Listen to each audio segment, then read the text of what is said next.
What are the different types of contractarianism? Have you ever wondered how moral rules come to be?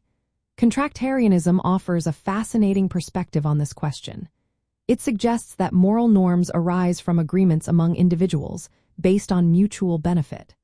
Within this framework, there are several distinct types of contractarianism, each with its own take on human motivation and the nature of agreements.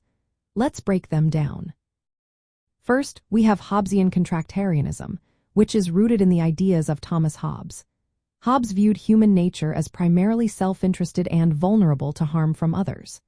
In this view, individuals agree to cooperate and follow rules to maximize their joint self-interest and security. The agreement is a rational strategy to escape what Hobbes called the state of nature, where life would be chaotic and dangerous. Here, moral obligations come from the benefits of cooperation and avoiding conflict.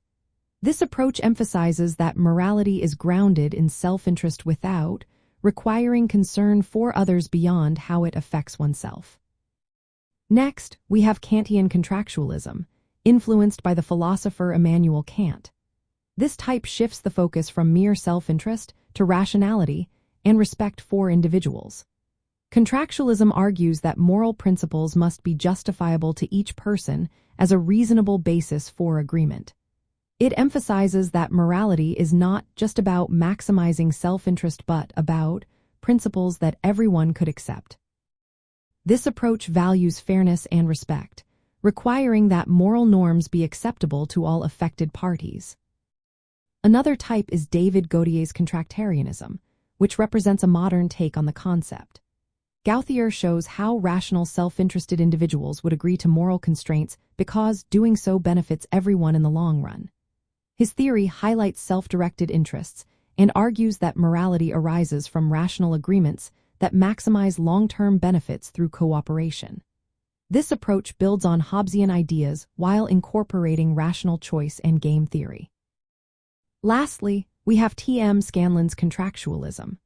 Scanlon emphasizes that moral principles are those that no one could reasonably reject. His theory focuses on the justifiability of moral rules to others rather than self-interest. Scanlon's approach is often seen as a form of deontology, where the content of morality depends on what individuals could agree to under conditions of mutual respect and reasonableness. In summary, the different types of contractarianism vary mainly in their assumptions about human motivation. Some focus on self-interest, while others emphasize mutual justification.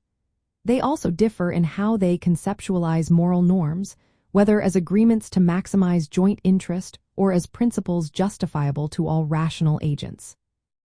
Each type provides a unique lens through which we can understand the origins of morality and the importance of cooperation in establishing moral norms.